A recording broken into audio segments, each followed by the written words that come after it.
your paradise, the place you long for all your life. UNA University, manifesting all your dreams. With paradise, your land is home. Writing contracts on your own. Protect your loved ones every day. Knowledge goes a long, long way. UNA University for me. UNA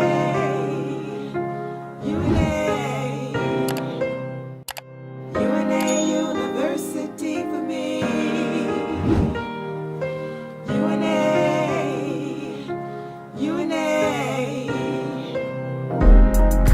Paradise all your life. University all your dreams. Land is home on your own. Every day, long, long way. UNA University for me. UNA. University for me.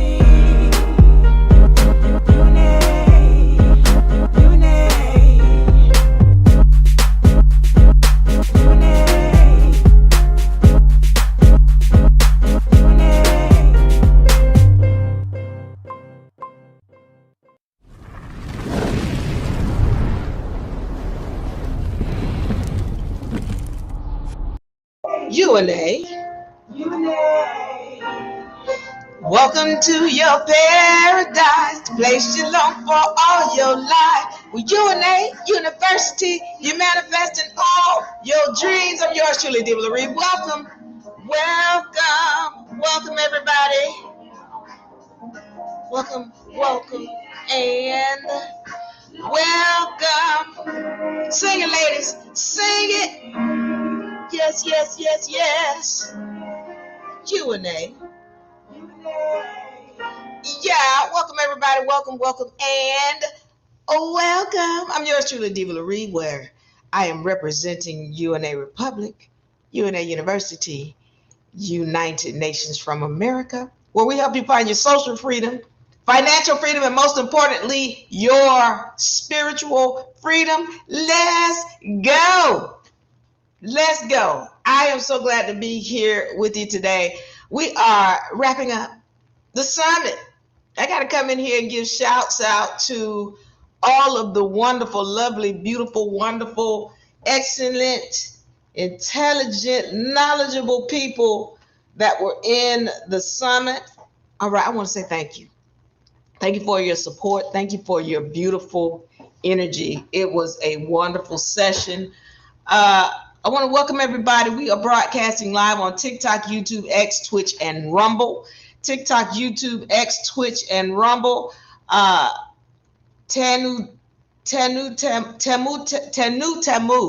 That's the tongue twister. Welcome.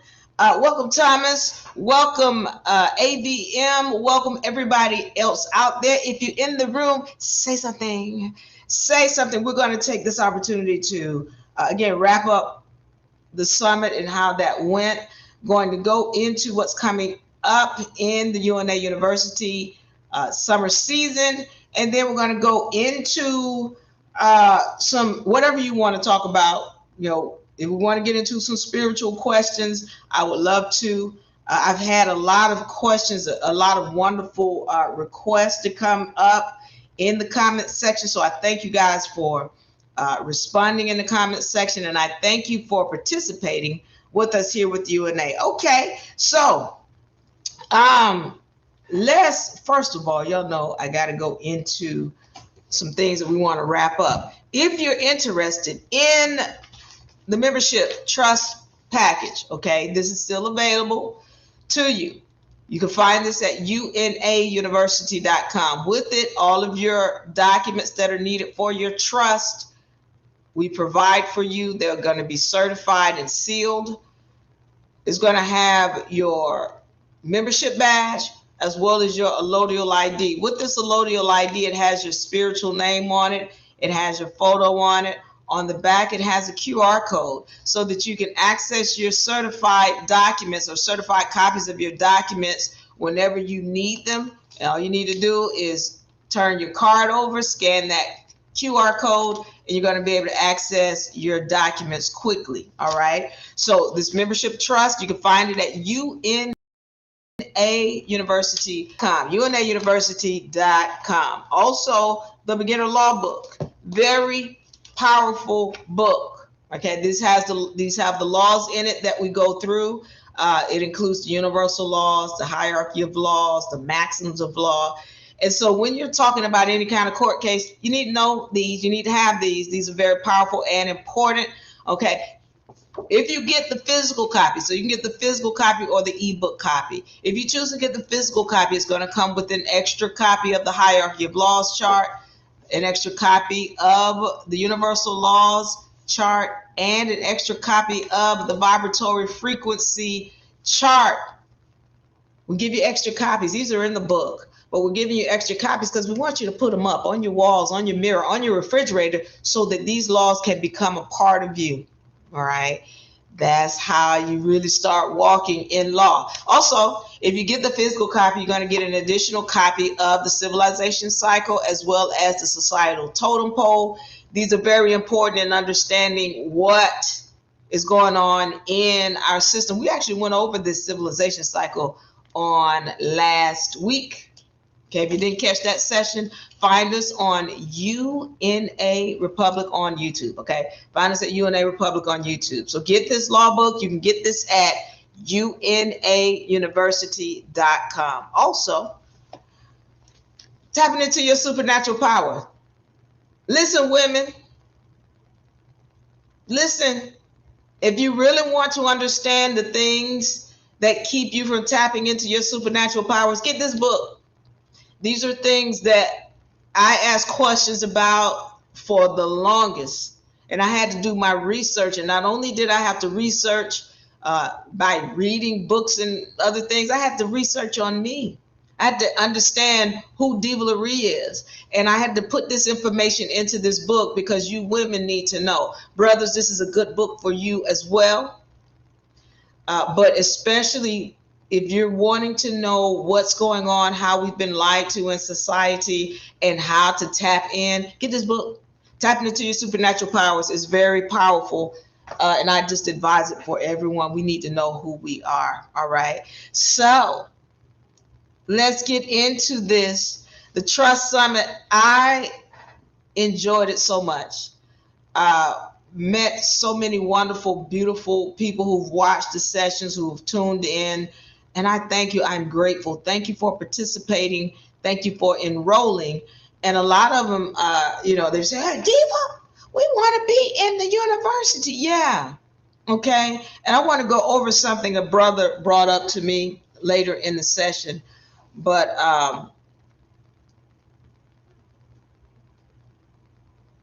I'm making notes because I do want to make sure I talk about this, because it's very important that we understand what's going on and what UNA is about and what our sessions are about. Okay.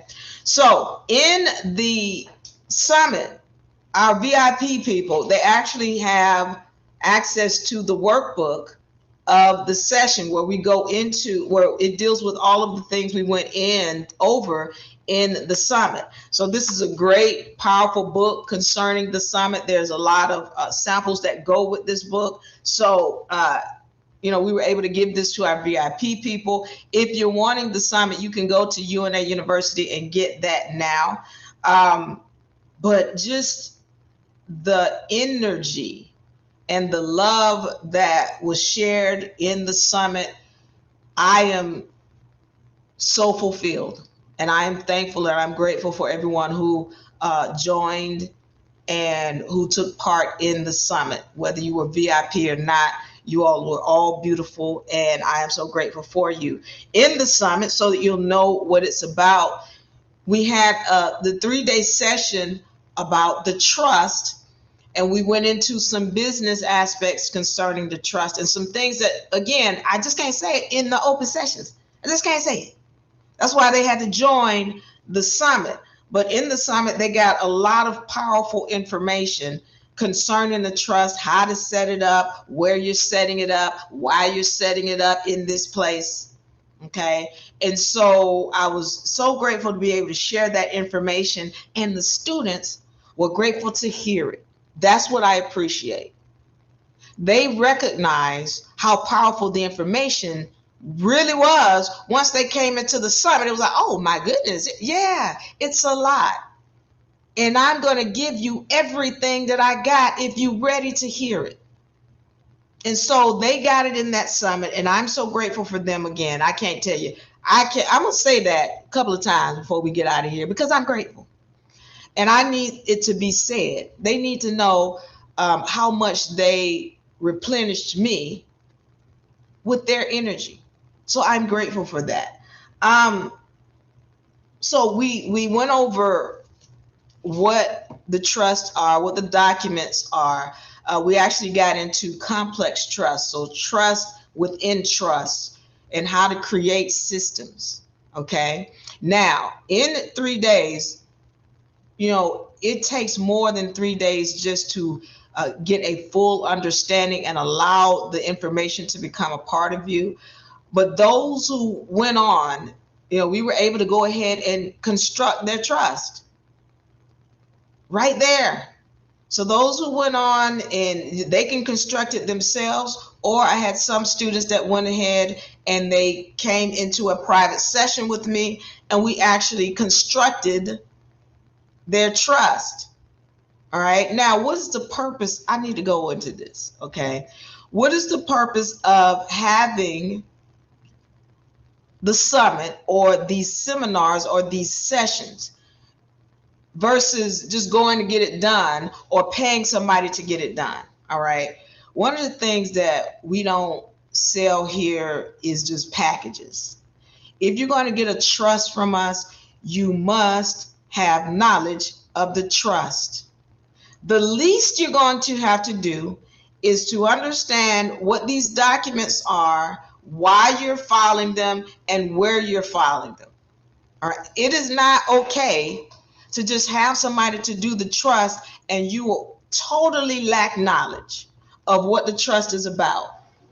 And I find that to be irresponsible. We can't do that, because I've had too many people to say, well, somebody did our trust, but I don't know how to use it. Well, I need y'all to understand this, okay? When you get this trust, it is not the paper that gives you freedom. It is your knowledge that gives you freedom.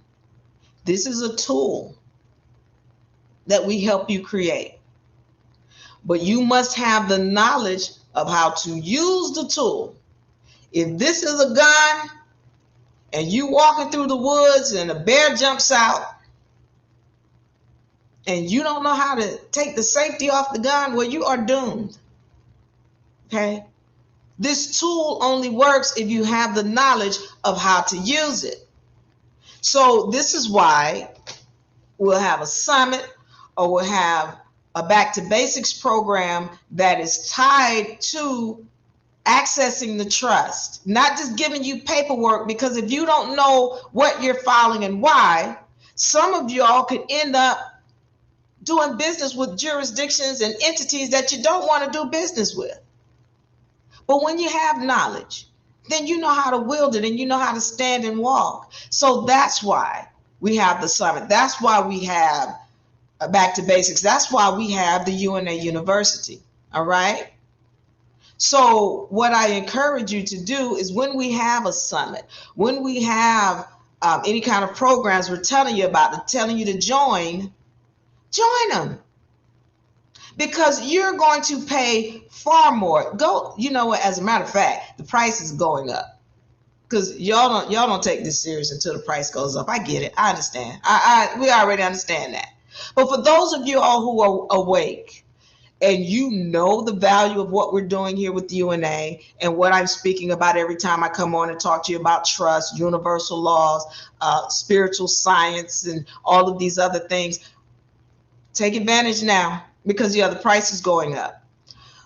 You can go and talk to any kind of lawyer. By the way, we went over that too. And ask them to prepare you a trust.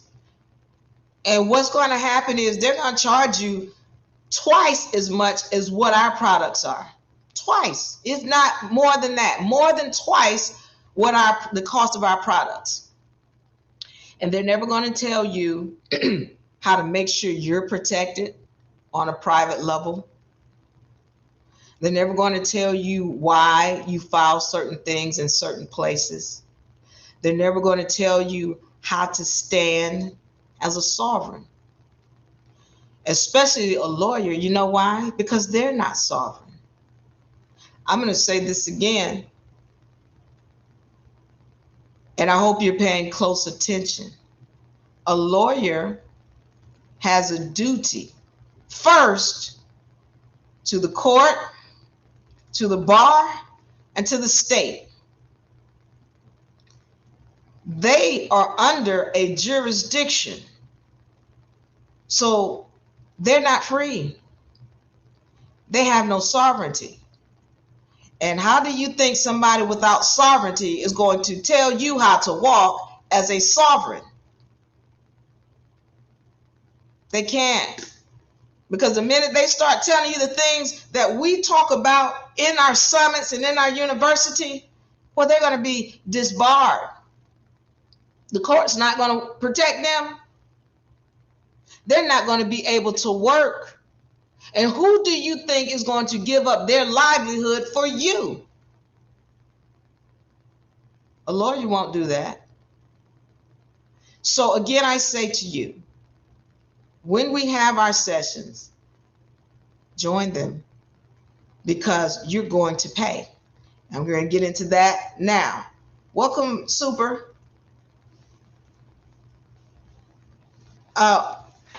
Welcome, Ren. Thank you all for joining. So I want to get into payment, okay? Because a lot of people are not understanding. Again, how, people don't understand until we raise the price. And that's okay, we'll raise the price. Because we get it. You need to put some skin in the game, and then you take it serious. Okay. So I just let you know, you're going to a lawyer, they're going to charge you $2,500. But they're never going to tell you why you need to put your namesake under trust. They're never going to tell you that. They're never going to go into, hey, that all capital letter name is an asset and you need to put it under trust. Because then that takes you out of the jurisdiction of the state who they have pledged an allegiance to. That takes you out of the jurisdiction of the courts and the bar whom they have pledged allegiance to. So what I'm letting you know is, if you're getting a trust, do not get it blindly. You should know what it is and how to stand on it. If you don't know that, then the trust has no power for you because you have no knowledge of how to work it. So I had someone to come to me and they asked a question. And it was a fair question. They said, well, Diva, I want to take the session, but I'm concerned because I don't want to come in and you say, okay, you're trying to upsell me. All right. Well, okay, well, come into this.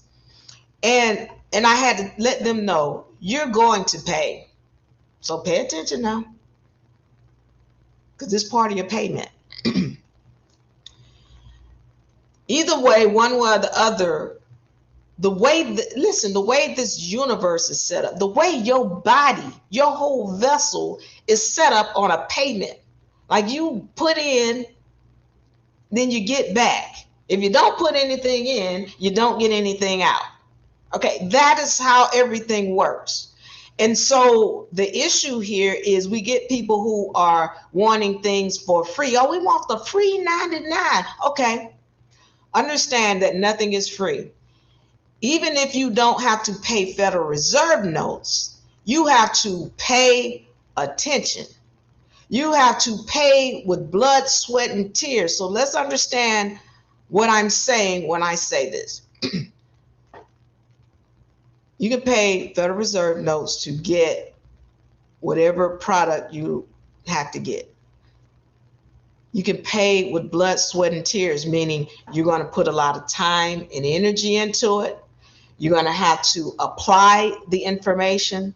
You might have to go and sit in jail for a couple of days, months, or years. But you're going to pay, or you're going to pay attention, where you're studying, you're dealing with this person over here, you're dealing with this person over here, you get reading this book and you're reading this documentation over here. You got to pay attention. And the deal is, when you pay attention, that takes time.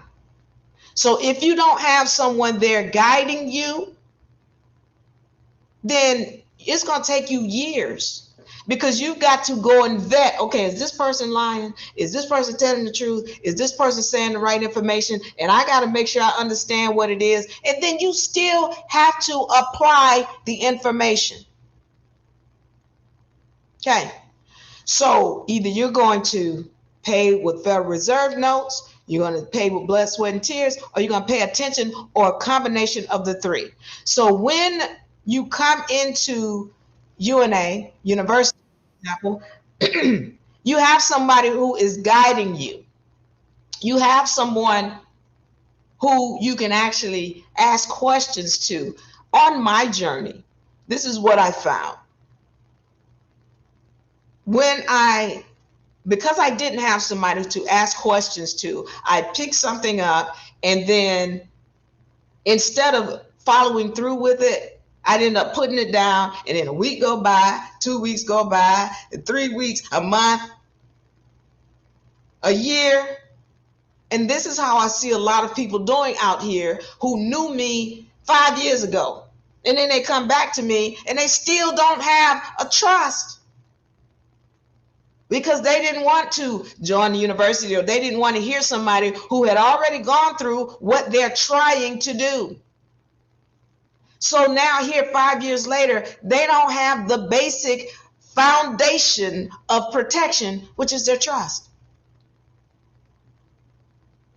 So you're going to pay attention. It's going to take time. But if you invest, meaning Federal Reserve notes, and you come into the university, we can get your trust done very quickly. So it's up to you how you want to do it. And yeah, you can get the free 99, but it's not really free, because you got to pay attention. You've got to allow the information to become a part of you. Okay, so let's get back into this now. When you come into the summit, and you're learning these 3 days, over this 3-day period, the information that I'm sharing, you start to recognize, oh, wait a minute, this is a lot of information. Yes, a lot of information. Now you understand why there is value in it. All right. Not only is it a lot of information, but it's got to become a part of you. And that takes time. That's your blood, sweat, and tears. It takes time. It means you got to show up. You got to hear the information. You got to let it resonate in your mind. And then you've got to apply it. That's the blood, sweat, and tears. How fast you get your trust done is based on all of these 3 scenarios here, because you're going to pay one way or the other. How fast you get it done is how much you put into whatever these 3 baskets are. Are you paying Federal Reserve notes? Because you're going to have to pay attention, and you're going to have to put some blood, sweat, and tears into it. But how much of it is going to be determined by how much you want to put skin in the game, meaning how much do you want to pay? Now, if you go out here to these lawyers, you're paying $2,500 to $3,000 for a trust, and you have no clue, number one, of what the documents are and how to really stand on them. Number two, those trusts are going to be under state jurisdiction and not truly under sovereign jurisdiction. Your jurisdiction, because you don't have true knowledge. So then let me talk about your blood, sweat, and tears that you're paying. This when something happens with your house and they're coming after your home, because the lawyer is not going to tell you about putting your all cap name. He's going to tell you, oh, well, you can put your house under trust. You can put your business under trust. You can put your car under trust. But why does he never tell you about your name? So here you go. You got your trust, $3,000, whatever. That trust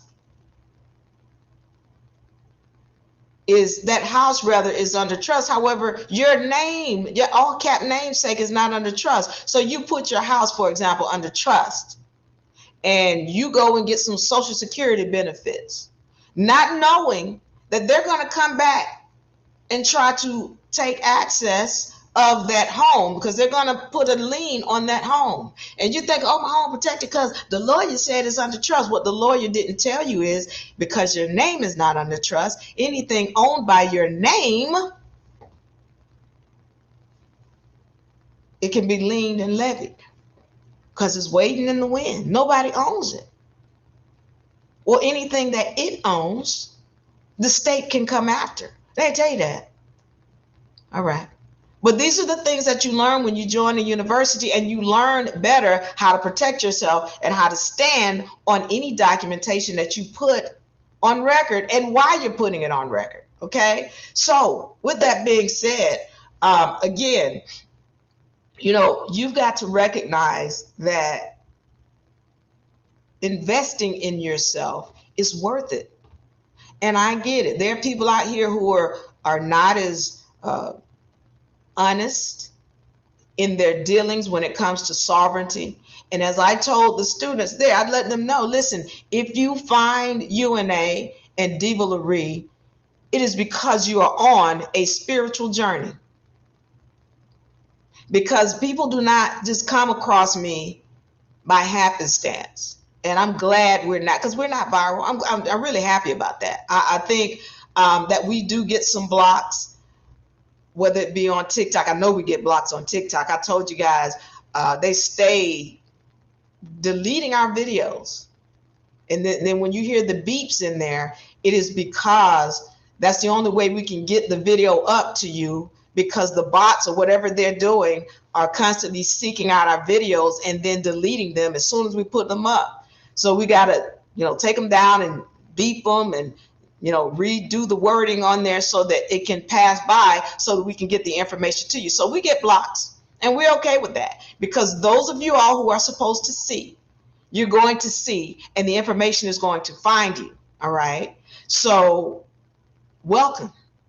We're glad to have you. But remember, when you invest in yourself,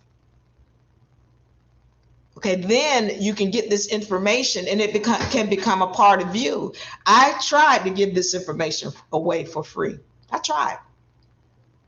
And what I found is that people pooed, meaning they pooed. We don't say the bad words here, but they didn't have a respect for the information we were putting out till we start charging. All right. And so I get it. But you got to understand that whatever you pay, it is an investment. And the issue is, I'm going to tell you what happened. So I'm going to tell you this story. When I first started UNA back in 2020, we would give this information away for free on our live sessions. And I said, listen, this is what we want. We want you all to go out and do something kind for the community. All right. And just show us a video that you did something kind for the community. And then we're going to let you into the seminars. They wouldn't even do that. They wouldn't go out and do something kind and whatever. Okay. All right. So listen, this is what we're going to do. Just do a donation so you can get into the university. And so we open the door for a donation. And people come in, they pay $1. Some people were kind enough, they donate, $100 or whatever, but they pay $1. And it was okay, I get it. Because you're going to get $1 worth of this information. I'm going to give it all to you, but you're only going to be able to use $1 worth of it. That's all you're going to be. You will still never have your trust because you're not willing to invest in yourself. You're going to get $1 worth. And what I've started to understand is, once again, let me rephrase that. What the universe showed me is that if you're not willing to invest in yourself, then you're not going to get the information. It's not going to become a part of you. That's just how it is. And so now what I'm saying is you're going to pay with Federal Reserve notes, you're going to pay with blood, sweat, and tears, or pay attention, or a combination of the three.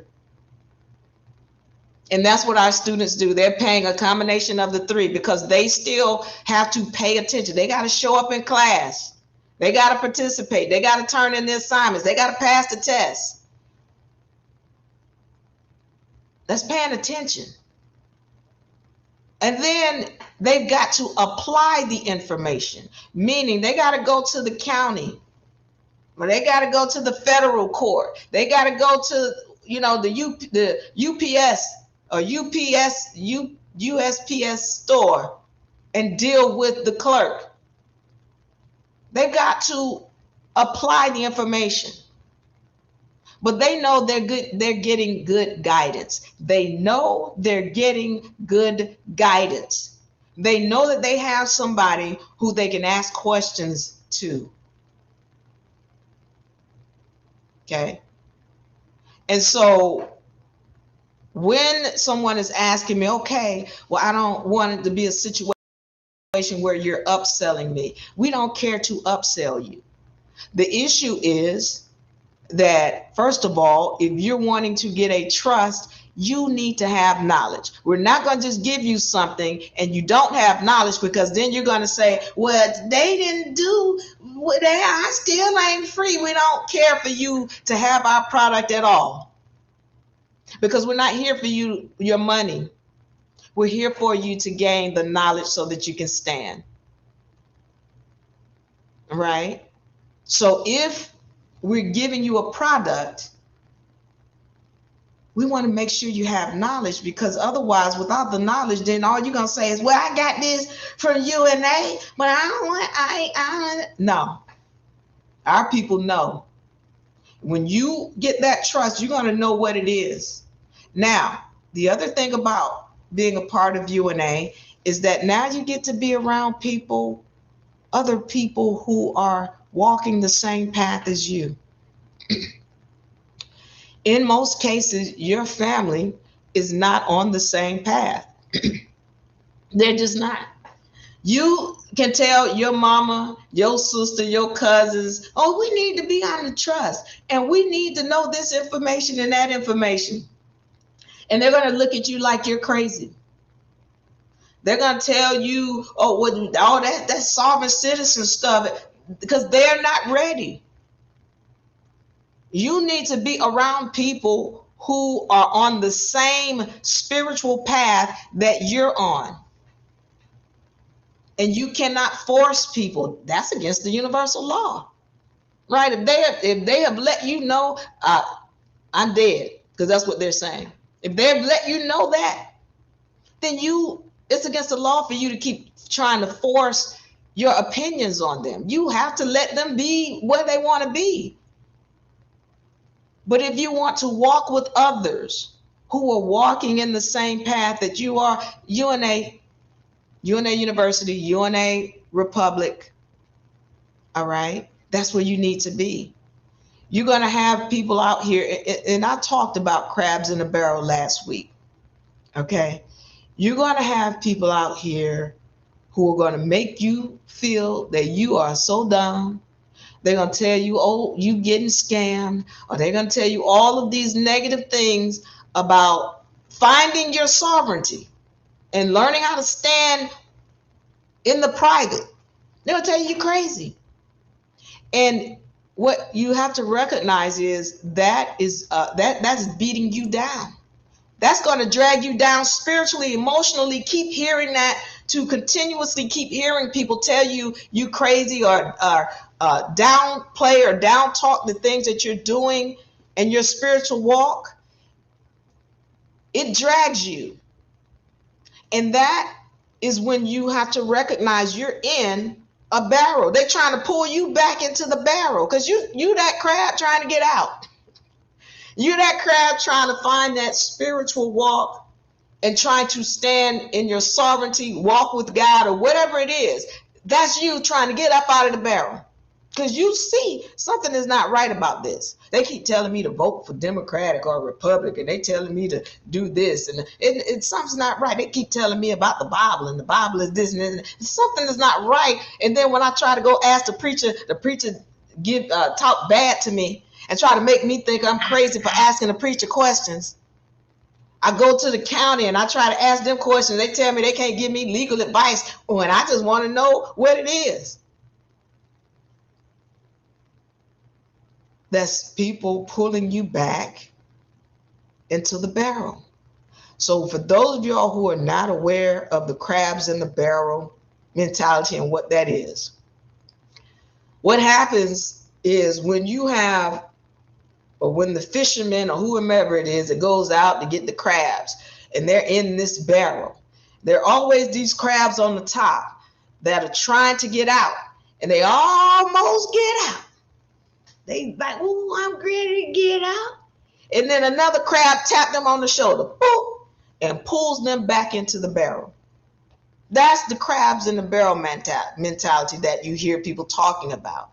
And if you are that person who are on your spiritual walk, you know this is a spiritual walk. You know you're trying to connect with something higher, a higher power, and you are around people who constantly call you crazy, or you can't talk to them about this because they're not knowledgeable about this, and they telling you, well, these are laws, and the seatbelt law, and the speeding law, and this law, when none of those are laws. And then they tell you, oh, that's a lie. They don't know what they're talking about.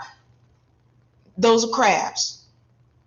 And you need to find your way from the crabs, because if you keep believing what they say, you are in the barrel.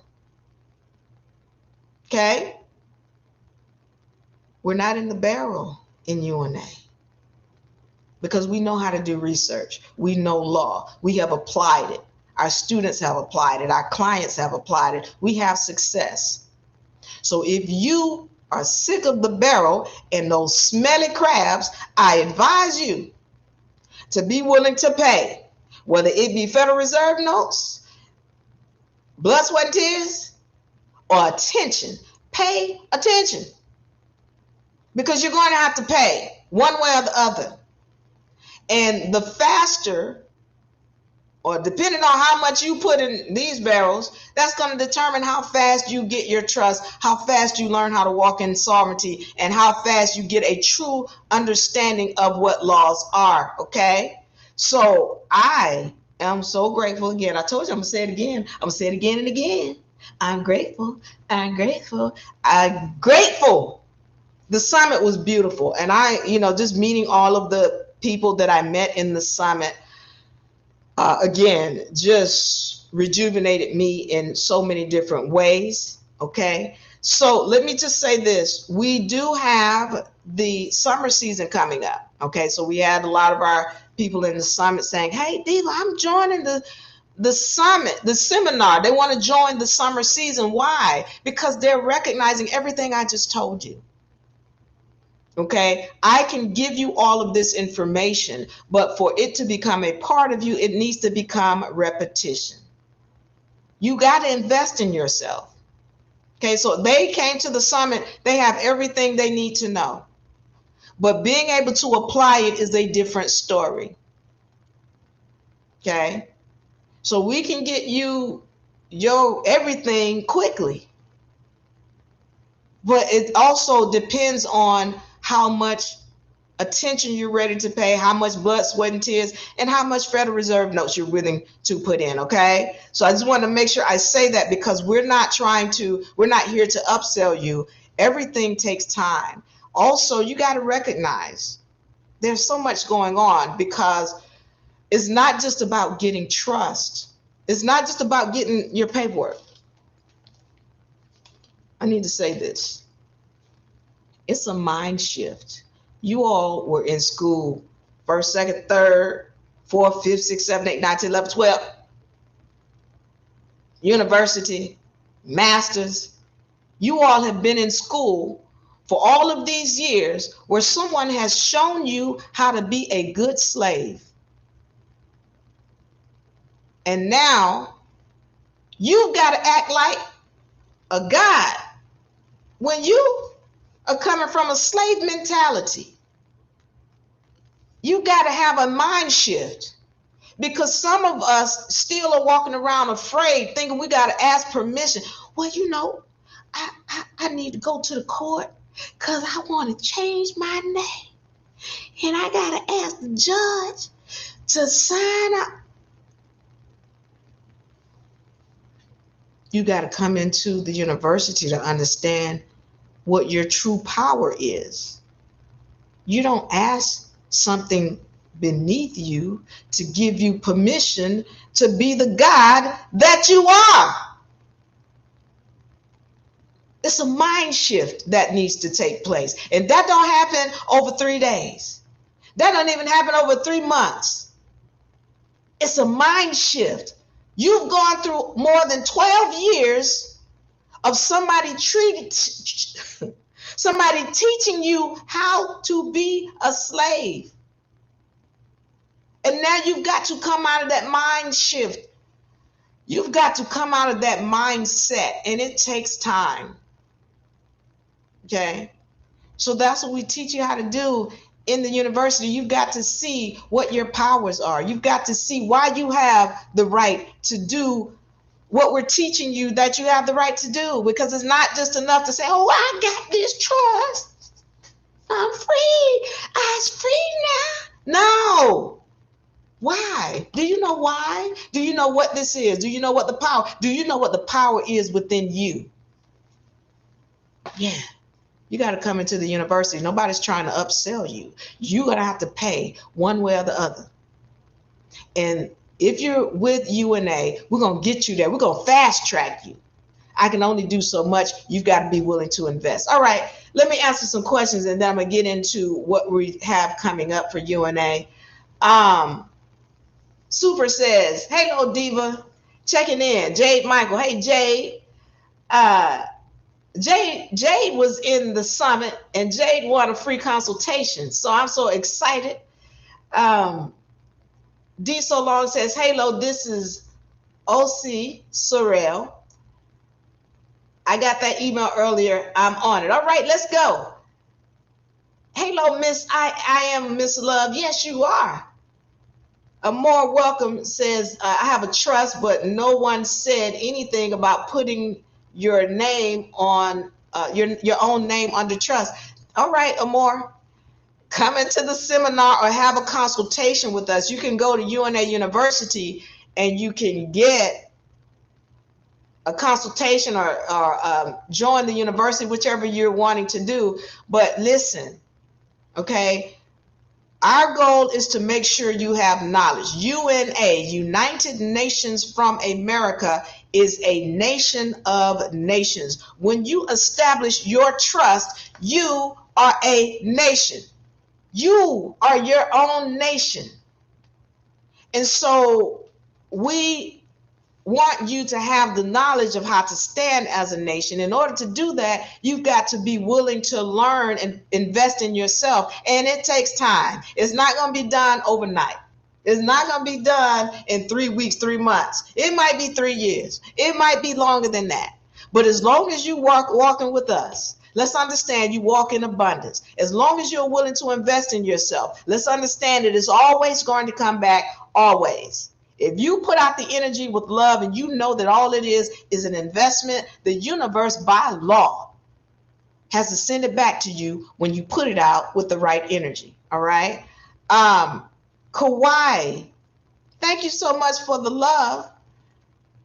My number 1 fan. All right. Or number 15 fan in the fan club. Thank you.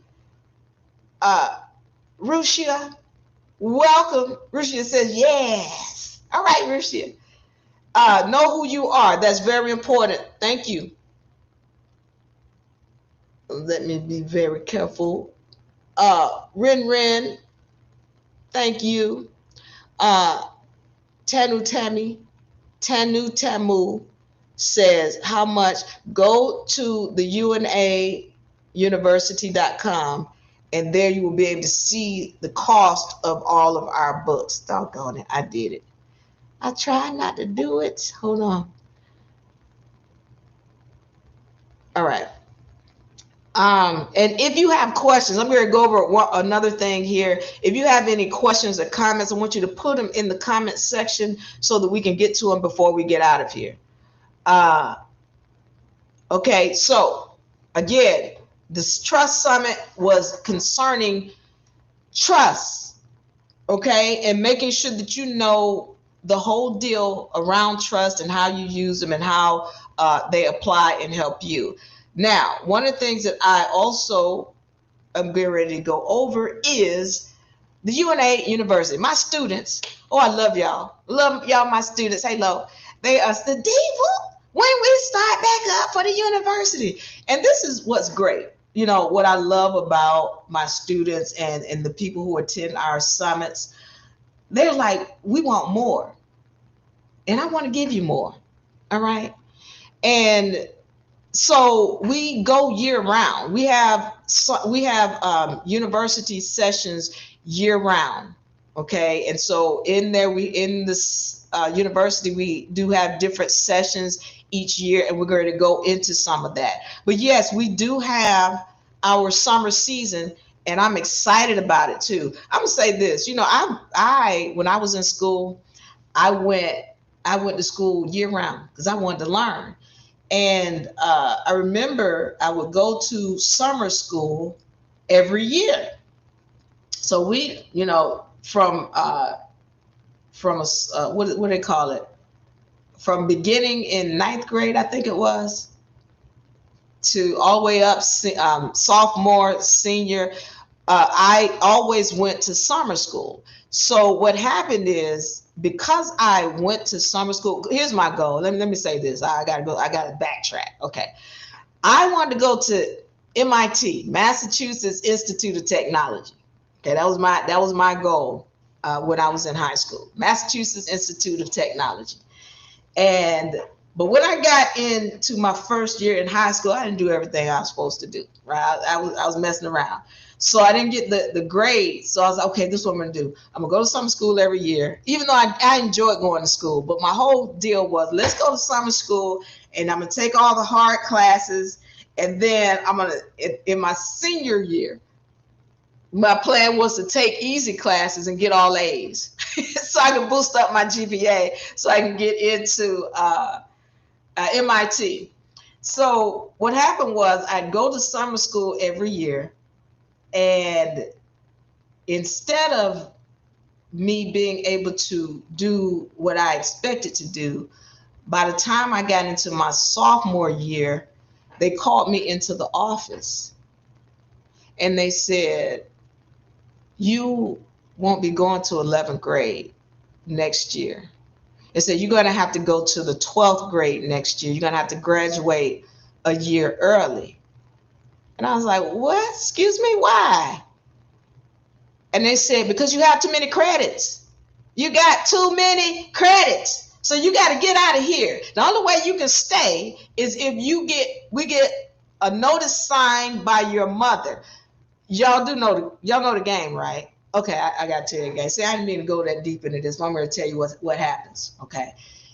You think that school is free when it's not. That's why when you enroll, your mother has to give them your social security number, and she has to sign off, right? So and pay attention. This is why they come after you when your child is not in school, because they can't get money if it's showing that your child is not showing up. Then it looks like, oh, well, they're taking money and your child is not really attending. And so if your child is not really attending and they're taking money from the federal government, then that becomes a fraud on them, and they're going to ask you questions. So in order to keep from having a fraud on them, they coming after you like, where's your child been? She missed 3 days this year. She missed 4 days. Yeah.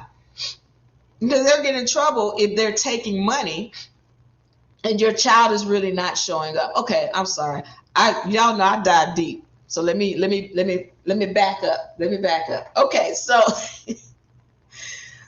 in order for them to allow me to continue in school, my mother has to sign some kind of notice, which she wouldn't know what it is, but it would be a financial instrument whereby they can send that to the federal, and they say, hey, the mother is asking that her child be able to spend more time in the school, even though she has the amount of credits needed to graduate. All right. So that's what they're telling me. You got to graduate, or your mother has to say you can stay here for another year, and she's going to have to sign off on that. And what she would be signing is a financial instrument. So, of course, I go to my mother and I say, the school says I can graduate. They said that next year, instead of going to 11th grade, I'm going to go to 12th grade, and then I get to graduate. But they said that I can stay if I get permission from you to stay an extra year. My mother went off. You don't get your butt up out that school? No, I'm not gonna sign for you to say you ready to graduate. Why do you want to stay in that school? They're gonna kill you in that school. You need to graduate. So needless to say, I ended up graduating in my 11th grade year. I went into 12th grade year. So all that being said, we got summer school. Y'all need to come into summer school so maybe you can graduate early. Welcome, Shanghai. So glad to have you here. Does anybody have any questions? I'm going to go into what our summer season is looking like. Muddy says, Summit was great. I will be joining the school no later than tomorrow. Thanks again. All right, let's go, Muddy. So glad to have you in the Summit. All my Summit people, y'all say something. All right, give shout outs, my Summit people, so we know, so you can tell the people in the comment section how the Summit was. I do want you to put that in and tell everybody what your thoughts were, even if they was negative thoughts. If I had some VIPs that did end up in one of my VIP rooms one time. So, but yeah, we want to hear your comments, and we welcome that. Super says, will there be any more 3-day trust summits coming up? Thank you for that question, Super. We may do another one coming in November. We were going on vacation, and then we're going to discuss that when we come back. But yeah, November, possibly there might be another one. Okay. And the other thing is we might have other 3-day sessions for you all to become a part of in the future. We are just again, this is something we're putting together with the university to see how we can make it work for our students and everybody who's involved. Welcome, EL. Welcome, Tara. She became the #1 fan in the fan, or number 16. All right, Tara, welcome. Okay, so let's go into this thing now. Put this on the screen for me, Danielle, because I want to take a look at what we have coming up for the UNA University this summer season. All right, so if you come into the summer sessions, you might graduate early. All right, let's take a look at this. This is unauniversity.com, and as you season looks like. Now, back to basics, all of our new students must go through back to basics.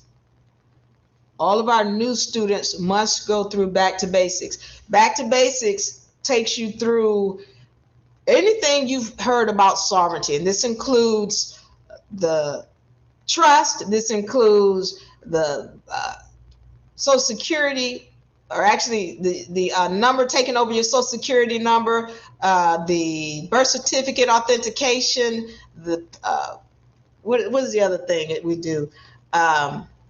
Passport, anything you've heard about that, Back to Basics is going to go through it, and it's going to walk you through it step by step. Okay, so if you enroll, then you're going to get the Back to Basics. You have to go through that, and this is where we actually prepare this package for you. So you're going to get your trust package when you go through Back to Basics. Okay, also we have this season Law and History. In Law and History, we're actually going through how history affects what's going on today in law. This is very important because we have to uncover a lot of lies that have been told to us in history. And then when we do that, we can see why certain things are showing up not only in society, but in our personal lives today. Okay, so Law and History takes us through that. And then we're also going to be able to apply some spiritual laws to what's going on today and understand what spiritual side is affected. This is how the legal side is affected. This is how the lawful side is affected. And that's what we're going to deal with in Law and History. Okay, we also have Overstanding Legal. In this session, we're going to actually have role play. Okay, and this is fun. When we do in these sessions the role play, the students really understand what it's like to be in the situation and how to handle it. Okay, if the cops come at you, or if you're in court, or if you're dealing with, for example, any other agent where you're trying to walk in the private and access things that are supposed to be available to you, how you handle the situation, what the laws are surrounding it. Okay, this is important so that you learn how to stand. And then when we do the role play, where we actually put you in that situation, it's so fun to see how not only the person who's doing the role play reacts, but the students that are just watching, how they respond. So this is a lot of fun. This class is going to give you a lot of insight on law and how to stand. So that's for summer season. We have for our advanced students, Banking 4. Okay, now these are students that have gone, we have handheld into creating an advanced trust structure. So what they've gone from is not only setting up and creating the names for their businesses. So they have, for example, a 4-trust system. So we have created the names. We've gone through creating or understanding how to set up the trust, how to get the EINs, the proper EINs for them. All right, how to get them to show up on, Google. We've gone through setting up what bank accounts are the proper bank account you want to set up for your trust. Okay, how to operate them. So this is Banking 4. This is a year of them, my students, going through this class. A year. And it still takes time. So somebody asked me, when's the next banking, when does it start over? That will be in September. Excuse me. Yeah, in our October, actually, our autumn season. Okay, that's when the next one. But I encourage you all to get in this summer season so that you can at least start recognizing and understanding how to stand. So this Banking 4 is a very powerful session. That's for my advanced students, but for everyone else, especially those of y'all who are wanting to know how to stand in the private. Some of you all just might want to, I just need to know what the trust is, how to stand on it. Okay, when you enroll, this is why we encourage you to enroll at least and be ready to stay in for at least 6 months, because by 6 months you will know how to stand. You will understand the trust. You'll understand what happens when you encounter agents, how you stand to them. What happens if you need to take something in the court? You will know, because we're going to walk you through it step by step. In all of our classes, we walk our students through these processes step by step. This is not something where we just give you some paperwork, here, go and do it. No, you need to be able to ask questions. Okay, Diva, I went down to the county and then the county told me this, or I went to the post office and they said this.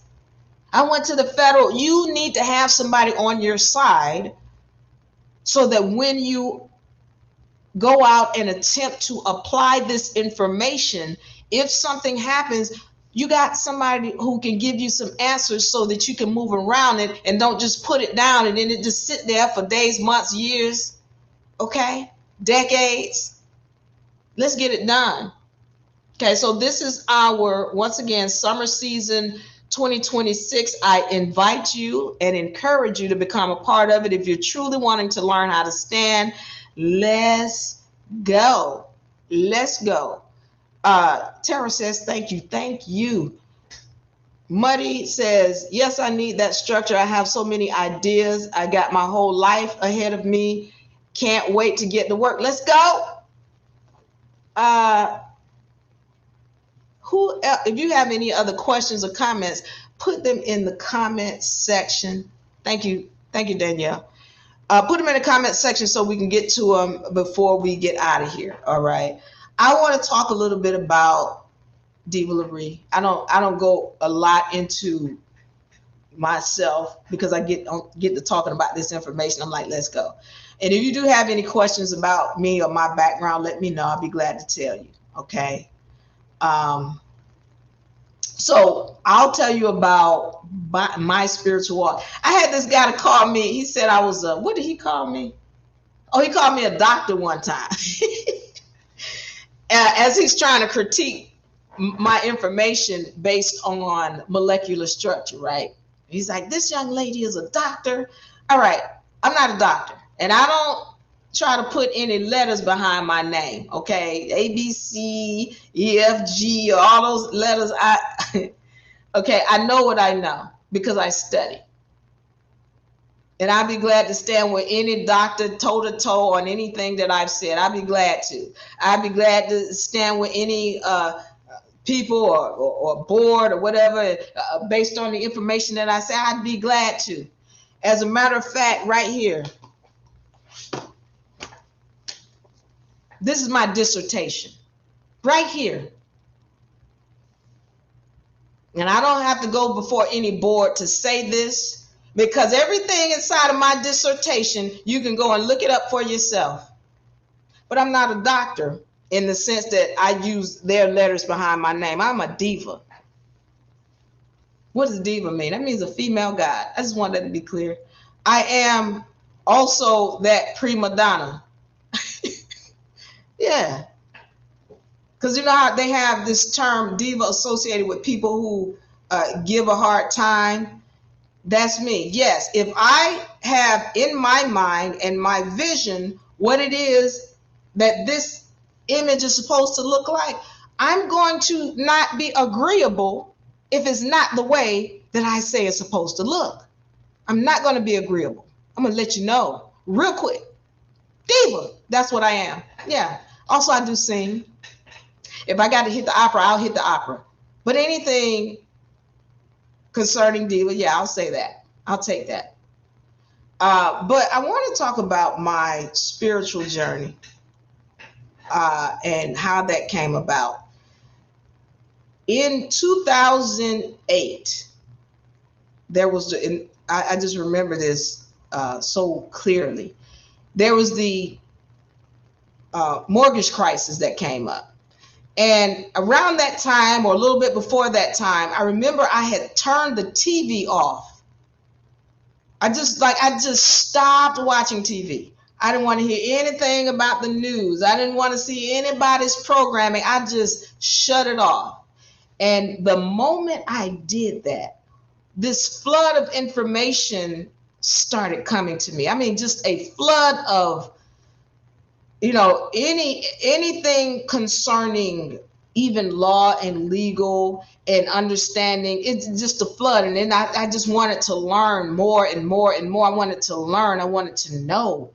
And so I started to do research on things. And then I found I don't know why I didn't see it before this, but this is when I really started to recognize, wait a minute, this system is like this because somebody made it to be this way. And when I say that, what I'm saying is I didn't recognize the true evil that was going on until I sat down, came away from the TV, and started to look at it with a magnifying glass. I looked at it. And so I'm going through this thing where I'm like, okay, well, why is this, and this? And then I said, oh, well, that's easy. We can fix that. I just need to write a notice to these people and these people, these people. And then when I started, getting into, okay, I'm going to write a notice to these people, then I started to recognize, wait a minute.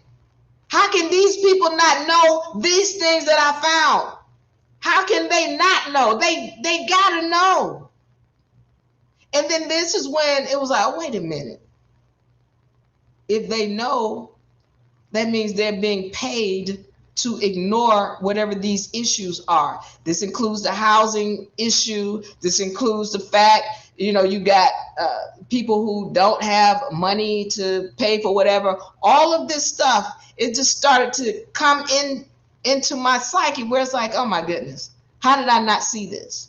So as I went through that, the issue of God came up. And I'll talk about this a lot, but I'm going to let you know what some of the things that I've gone through in my journey. But I had to start asking questions about everything because I just found out that, okay, look, it was the more I learned that 99.999% of everything we have been told and taught is a lie. I start finding out that the map is upside down, or that, the map is not real, and all of these other things that came into my psyche where it's like, they lied to us about this. Look, here you go. The 4 food groups. Is it the 4 food groups? They tell you to eat bread and eat meat and eat milk and all this other stuff. It's all a lie. So when I got into the spiritual side, I had to start questioning, what is this God? Yeah, I had to start asking. I was like, why?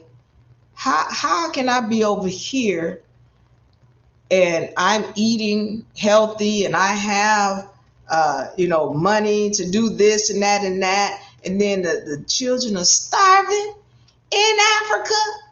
Why? Hi, God. How do you allow this to happen? I had to question that. And then it got to a point where I was like, this is another lie that I have been told.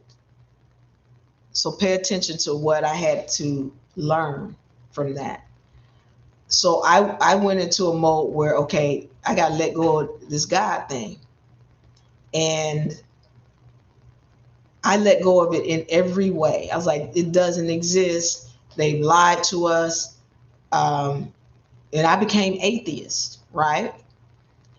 And so I started to walk in that light. So I'm going to tell you the first thing that happened to me when I went into my atheist mode. There was, for me, all of us have the voice. And I call that the mitochondria that speaks to us, that spiritual within us that speaks. And I talk to this voice regularly. And when I went through this phase, I cut that voice off. And because I was like, okay, well, that's the God. I think I'm talking to God. That ain't even real. Okay. So I cut that off. And when I did that, that was the loneliest I have ever felt in my life. So for me, I am a loner. I normally, do deal by myself. I don't really deal with a lot of different people. But at that time, I never felt alone. Even though I was a loner, I never felt alone. I was never lonely because I always had this spiritual essence that walked with me. I didn't recognize what it was at the time, but I never felt alone. But the minute I went into this atheist phase and I cut that off, and I cut off any kind of acknowledgement of any God. I'm like, this Bible is fake. It's not fake. It's not real. I'm not reading it. It's made up. Somebody made it up. I was deep in it. I was atheist. I was like, no, I'm not believing in any of this because it's all a lie. Okay. So in this walk, I ended up getting into this group, and it was, oddly enough, it was called ARC, Anti-Religious Chat Room, and it was an atheist group. But what I found in that group was that there was a spectrum. Okay, there's a spectrum of people. On this hand, you got people in this group that they wanted to know everything. They wanted to know everything about everything, and they were doing research, and then they would come to the channel in that, because it was on a Facebook, little Facebook group. They come into the group and they put what they found in the group, and anything they put in that group, I'm reading it, I'm checking it out, I'm studying it. And it became a place where I gained a lot of knowledge about all kinds of different things, whether it was history, law, archaeology, aliens, government, all of this stuff. I would learn a lot of it in that group. And then you had this other spectrum over here, and I called them the angry atheists. Okay. And they were a group of people who were just angry, and only thing they did was just want to mess up stuff or cause harm or be angry about, talk mess. They weren't about growth. They just found out they had been lied to, and they were just sitting over here angry. And I want to go back to this because remember I said, when I went into my atheist phase and I cut spirit off, I didn't know the difference, but I cut off spirit. I felt alone. And that was a dark place. And when you are over here as an atheist and you have cut spirit off, this is a place where you become what I call in the sunken place, for real. They weren't searching for any truth. They were just angry. They had cut off source, and they were just in a sunken place. Meanwhile, you got these people over here, like I said, highly intelligent. You can hold a conversation with them. They can give you intelligent information. They studied, they learned. So there was a spectrum here in this group. So the more I studied in this group, just the more I learned, and I gained knowledge on so many things. And I remember, what is that? Zeitgeist. Somebody showed me that video, and I saw 1, 2, and 3, and I went through those videos, and it really opened my eyes to so much. And it was maybe about 2 years into that, maybe 3 years into that, when I was like, I need to leave the US. I was like, I gotta go. It was like I had all of this knowledge and information, but I had no answers. And that was scary to me. I had more fear of staying in the US than I did of leaving. And I was like, I just had to go. Because these people, I'm trying to tell them, you know how they say the dead don't talk. So I told this story before, but I'm going to say it again. Okay. I'm in one of these chat rooms on Facebook. Not the anti-religious chat room, but one of these groups, just an open group. And we're having a conversation, and I'm like, asking, I'm like, okay, did y'all know this, and this? Because remember, I'm in this other group, this atheist chat group, And I'm learning all of these things about what's going on in the world, what's going on with the government, what's what. And I'm talking to people. I'm like, did you know such? And they're telling me I'm crazy, or they're talking down to me, or they saying negative things to me, or they're just not listening at all. And I remember in one of those groups, I'm getting this, oh, you crazy. You don't know what you're talking about. I'm getting that whole energy. And then I ended up having a conversation because I was frustrated. I'm like, why they not listening? They're not trying to grow. They're not trying to build or be better. They don't even know what's going on. So I was having this conversation with another sister who was in the group, and she's like, yeah, I know. And then she starts seconding and backing everything I was saying. Because when I was having this conversation in this group with these people, I felt like I was alone, and I was the only one saying these things to them. And she said, yeah, well, I know. And I said, well, if you know this stuff, why you not backing me up? Why you didn't say something to back me up when all those people in the group were coming at me? And she says to me, the dead don't eat. I was like, what? She's like, yeah, the dead don't eat. She's like, they already dead. And you can talk to you blue in the face and they're still not going to get it. So I'm not going to waste my time and energy talking to them because they're not ready to hear. They're dead. And I kind of felt defeated. I kind of felt like, okay, I can die by myself. I can die by myself. Why would I want to be around a group of people who are not willing to even stand and learn about what's going on? I can do that by myself. I'm out. And this is when I decide I'm leaving the country. So by the time this was, Barack was going up for his second election. And I was like, I won't be voting not near other time. And as a matter of fact, I think he was supposed to be in October when he got he took office or whenever it was. But I know it was that October. I was like, I want to leave this country right away, right now. This was after Gaddafi had been killed, and people were walking around cheering about Gaddafi being killed. And I was like, are y'all out y'all mind? This has got to come back on you. And y'all are cheering about this? I was like, I don't want to be here, because they're not paying attention. They have bought into this garbage that this media has told them, and they're not recognizing what's going on. And so when you are cheering for it, you're in agreement with it, and that means the energy has to come back on you. I want out. I'm leaving. I know where I was going at the time, but I wasn't going to stay in this country. I had more fear staying here than going to somewhere that I don't know. I said I'm leaving. So I start doing research immediately. I was like, okay, I know if the U.S. is going down and being propped up, then somebody else has got to be coming up. Who's coming up? So I started doing research. And in my research, what came up was this acronym called, what's the name of the acronym? I'm gonna tell you the names.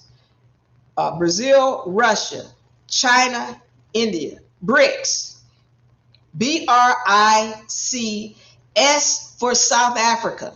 So they had formed these 5 countries, a coalition: Brazil, Russia, India, China, South Africa, whereby they're looking to create their own currency. And Gaddafi was a part of that, if I'm not incorrect in what I'm saying. But Gaddafi was a part of that, and they wanted to get out of having to use the US dollar. So in my research, it was like, okay, so I need to find out which one I'm going to, because one of these is coming up, US is going down. So Brazil, Russia, India, China. Russia, I don't care to go to. I think it's cold there. I'd rather not. India, I'm not interested. China, I don't know. I really want to go that far out. South Africa, not interested. But Brazil, I did some research on, had the second highest population of melanated people second only to Africa. So, okay, wait a minute. Let me go to Brazil. So I booked my ticket as fast as I could. I got my passport as fast as I could. And it was a one-way ticket because I wasn't trying to come back. And what I did was all of my, I had a business that was, it was an event facility. So I had 2 churches renting out my event facility on Sundays. And again, I'm an atheist at that time. So now I didn't have any belief in anything they were saying. But it was cool with me. It's like, I can make money off of you, then so be it. But at that time, it was like I had an event facility. So my whole thing was, how can I run this event facility in another country? And that's what I did. I figured out how to do it. So all the money came to me. And then my dad was responsible for keeping the place clean and opening it up to the churches and make sure they did what they needed to do. And then I paid him. So I'm in another country. And first of all, I had to decide which country I'm going to. So I was like, look, if I got internet, I can run this from anywhere on the planet. Cool. So what ended up happening was I decided it was going to be Brazil. And I told my dad, okay, this is the plan, Dad. But I told everybody I was coming back. Little did they know, I was never trying to come back. But I just told them I was coming back so that, because you know how people do when they, well, you leaving? Well, when you come back, we're going to do business. No, we can do business while I'm gone. Yeah, just send the money.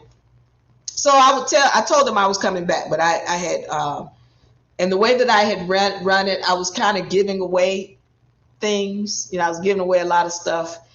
And then I gave my dad, I said, Dad, I got this big screen TV and I got this generator. Do you want it? And so my dad, he took it. He said, yeah, let me get that. Then he said, wait a minute, baby. I was like, what? Why are you giving everything away? Because when people give stuff away, it's like they dying or something. Something you not telling me?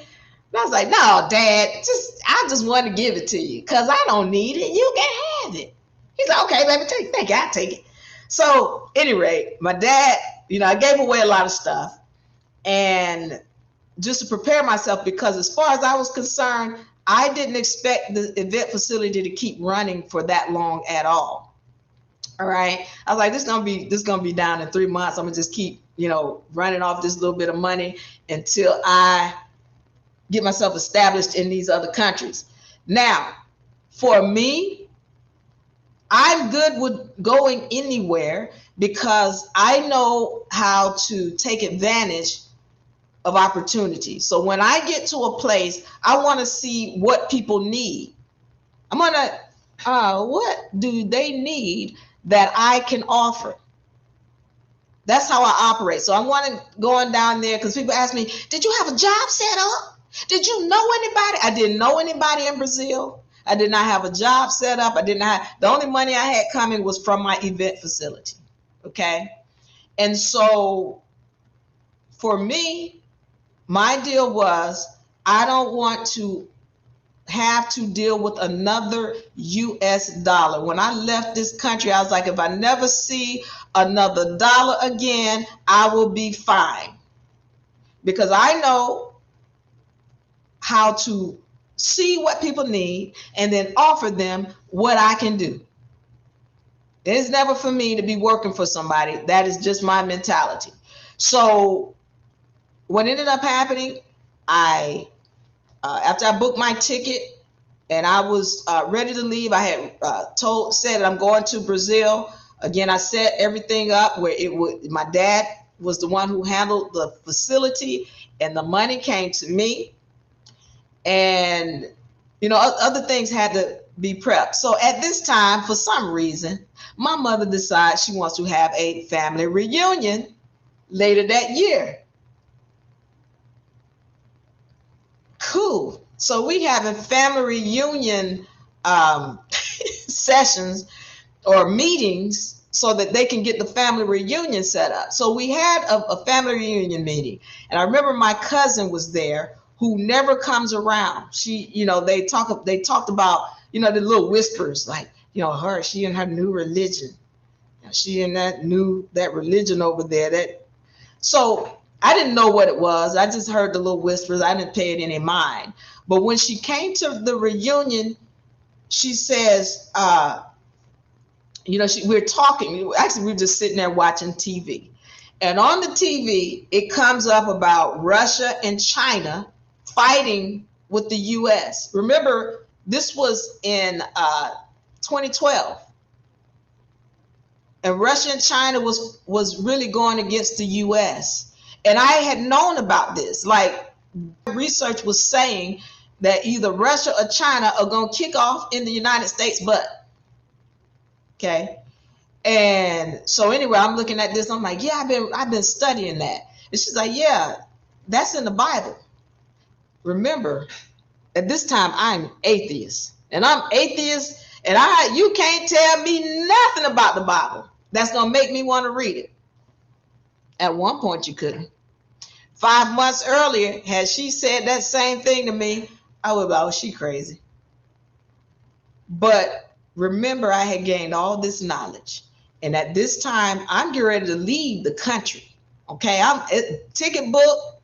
I already made arrangements and preparations. I'm ready to go into this other country, Brazil. By the way, I didn't even know until I booked the ticket, but I didn't know the language. I thought it was Spanish, but the language in Brazil is Portuguese.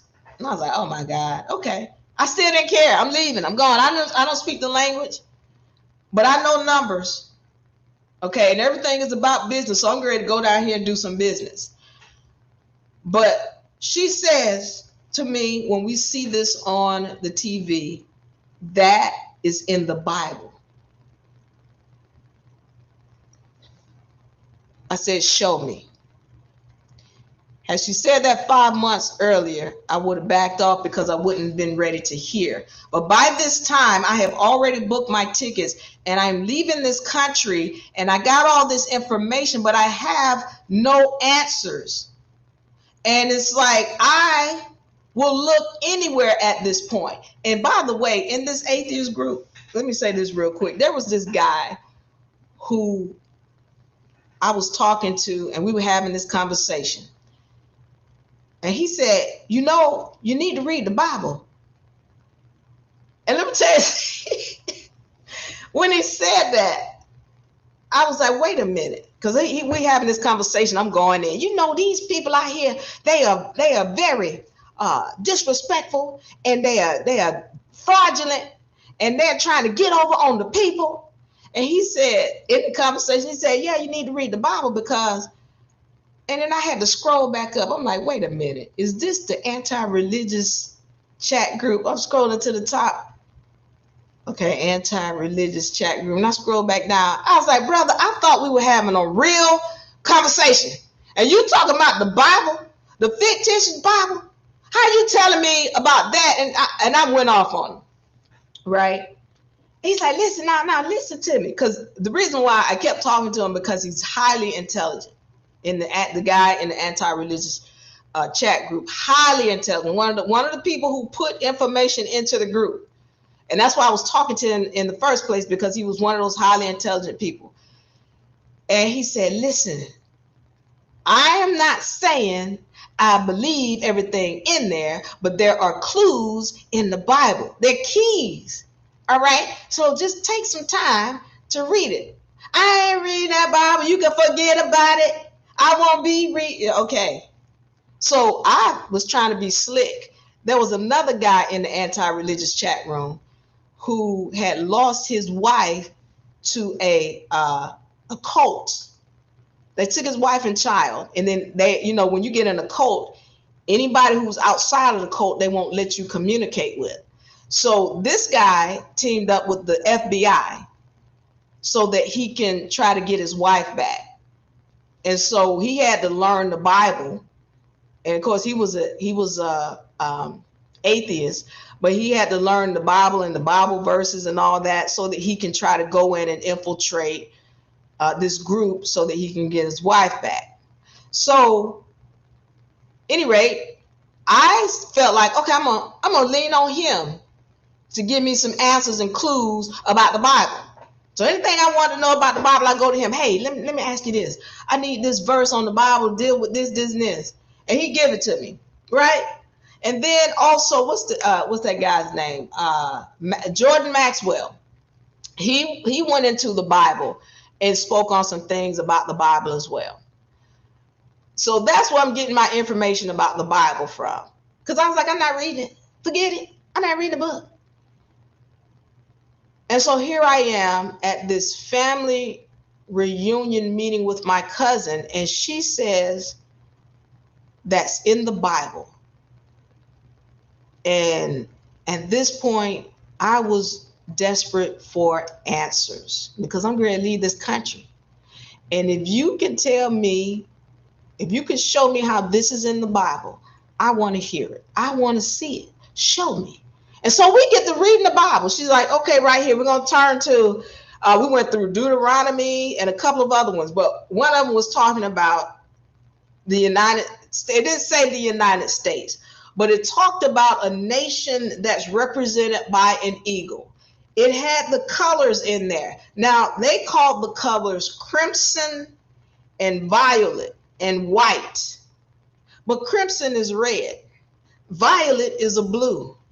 White and the eagle, which represented the U.S. So she's saying, okay, pay attention right here. In this Bible, it's saying that these nations to the north. And so then she shows me, we pull up a map, and you see that Russia and China, they're showing you this globe as a ball, right? But it's really not a ball, but that's another story.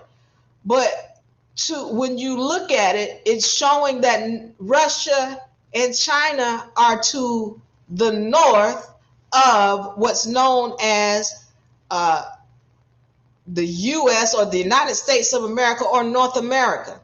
And it talks about how they were going to shoot arrows. And what she had to let me know is when they say an arrow, let's understand they're not talking about no bows and arrows. They're talking about missiles, right? This is in the Bible. And so she's talking also about Haywood. There's this rock that's sitting above the planet. And of course, the so-called government is concerned about when it's going to drop or if it's going to drop.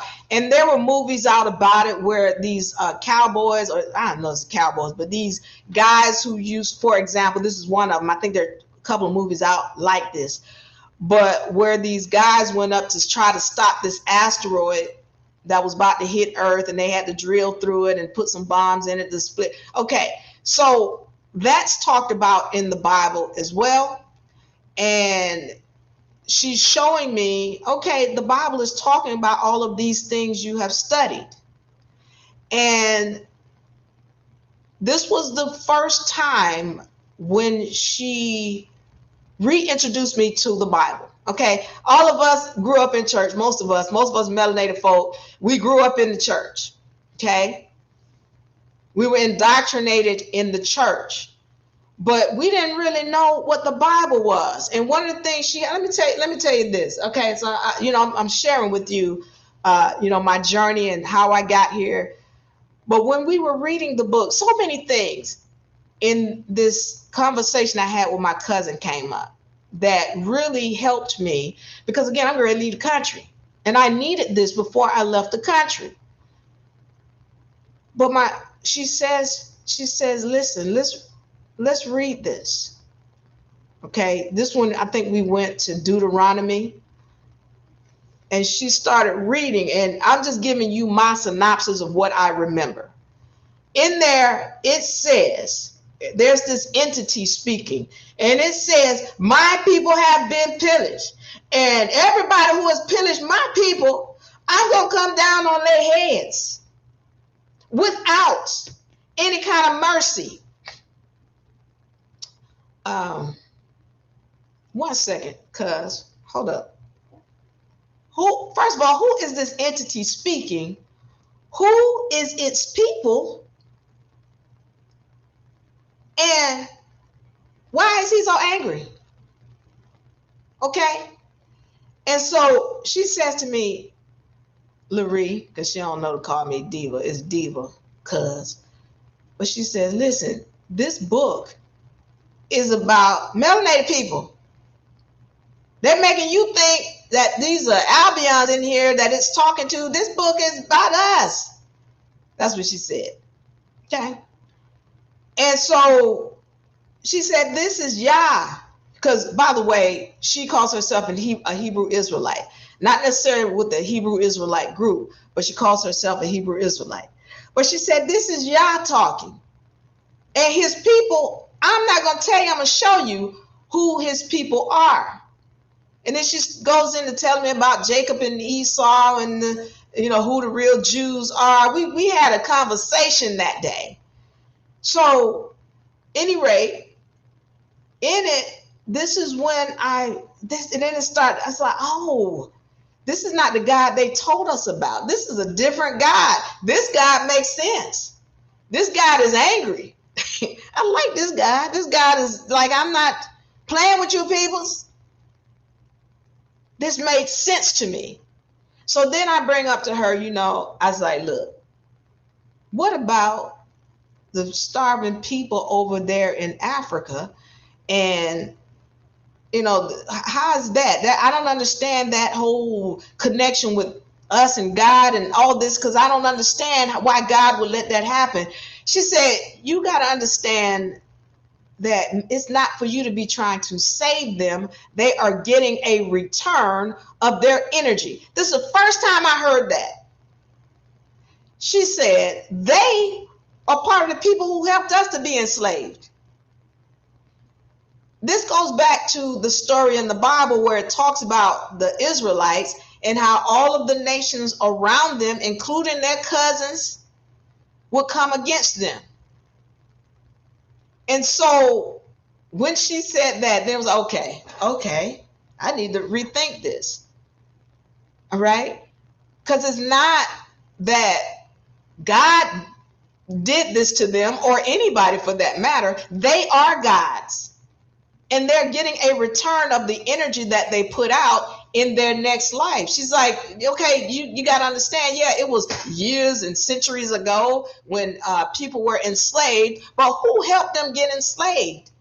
That was another group of melanated people that helped them to be enslaved, or who enslaved them. And when you enslave, you must be enslaved. That goes along with the universal law. So this was the first introduction of a universal principle that she gave me, or another introduction. So now it was like, I need to be reintroduced to God. What is God? Because what we have been taught in religion is nothing like what even the Bible talks about. It's not truth about what God is.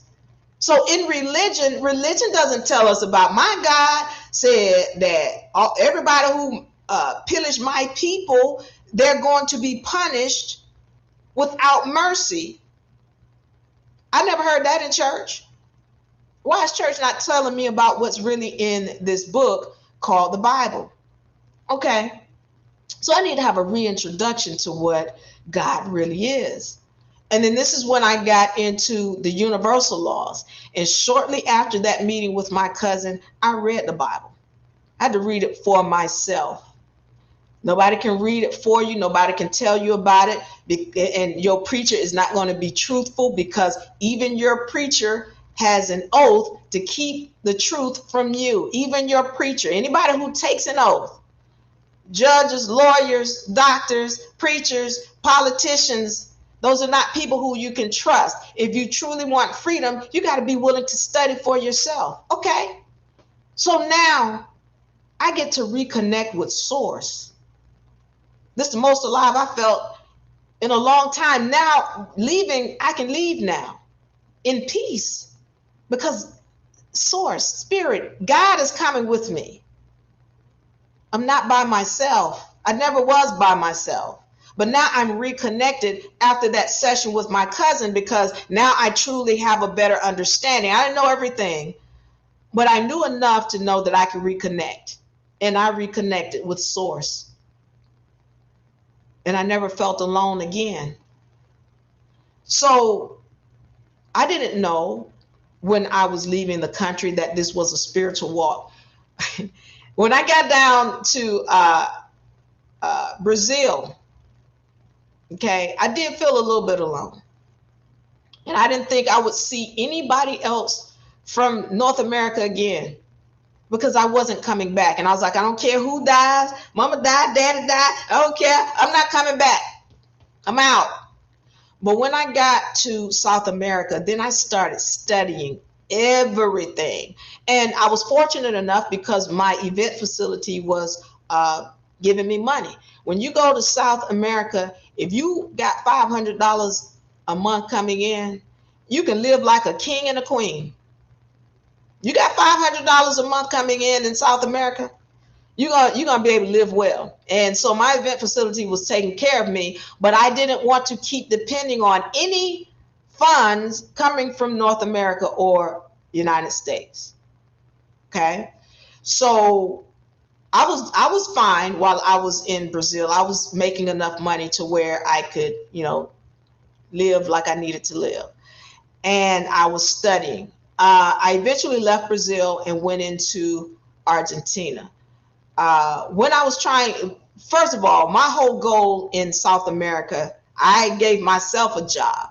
And my job was to be a liaison for those who are coming from North America because they would need to know how to set up and establish something when they decide to leave. And I would be their liaison. So I can help you get your business established. I can help you find a place to rent for business or to live. That was my job. So it was to travel to different countries, Brazil, Argentina, Paraguay, Uruguay, Chile. Those were my territories. Okay. So I ended up leaving Brazil. And I was like, well, where's another place? What's a good place to go? And everybody was like, well, don't go to Argentina. They crazy. The president crazy. The economy is crazy. It's crazy in Argentina. Don't go. Okay.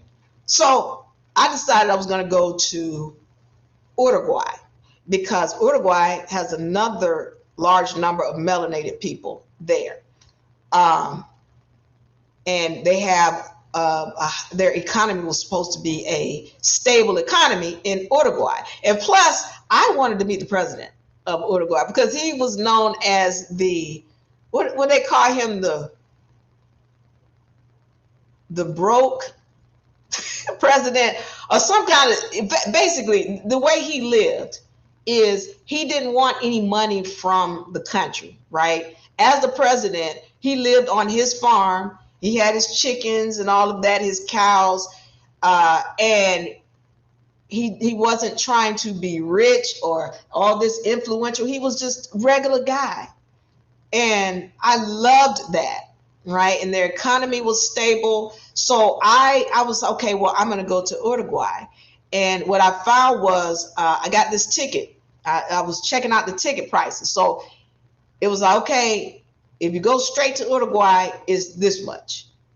And if you go to Argentina and then to Uruguay, is this much. It was a little bit less. And I was like, well, you know what? I'm traveling. I got time. I'm going to spend 2 weeks in Argentina, and then I'll go on to Uruguay. And so I went from Brazil into Argentina, and I got to Argentina, and I was like, man, I'm looking around. Argentina was beautiful. I was in Buenos Aires. Argentina was so beautiful. The weather was beautiful. I was like, I'm you know what? No, I'm good right here. I don't care about how crazy that the president is and all that, whatever. I'm good right here. And so I stayed in Argentina for 7.5 years, right? And while I was there, I learned everything that I could possibly, anything I wanted to learn, I studied it.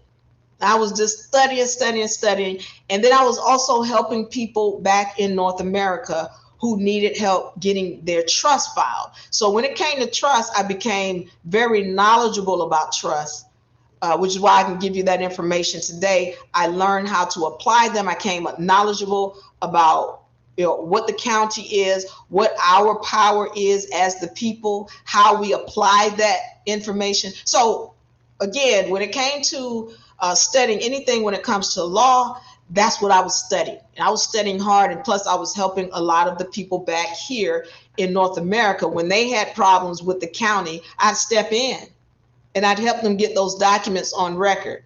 So also, when I was in South America, actually before I even left for South America, there were different people who I would have help. I had, a couple of different clients. And my first client, well, I had a couple different clients, but my very first client, she came about after I had gone through a lot of turmoil of trying to help other people. Okay. Again, I told you I was trying to give this information away for free. I would just want to help people. I tell them, hey, well, this is how you deal with this legal issue, and this is how you deal with this legal issue. But nobody really was listening, or they would waste my time, which would upset me. Because if I give this away for free, my payment is that you use the information and you have success. But I can't force that, right? So my thing was, I would get upset. If you're not using the information, I spent all this time helping to prepare it for you, and you're not using it, oh, that would upset me. So I had to find another way but Diva, you said it's free. Well, it's not really free. I want you to be successful. All right, but don't waste my time. If I'm sitting here and I'm preparing this and I'm giving you this information and then you don't use it, I'm ready to give it to you because you have wasted my time. So what ended up happening was, by this time, this first client came about. I was like, I don't want to help anybody. I'm going to use this information for myself. And if somebody needs help, good luck. Good luck. Because I'm tired of people not listening. I'm tired of people wasting my time. I'm not helping nobody. That was how I felt at that time. I'm like, I'm just done. So I had a sister who hit me up. I was doing a session on a live, and I was talking about parthenogenesis.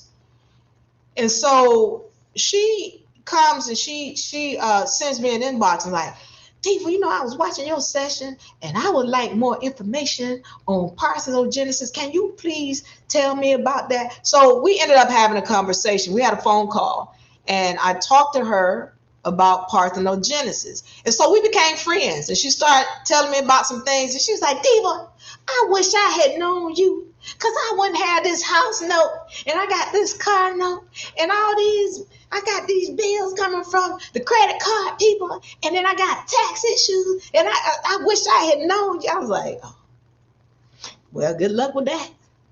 Because what I knew is I could help her, but I wasn't getting ready to do it. It's like, no. Well, good luck, sister. I hope you get out of your situations or whatever you going through. Good luck.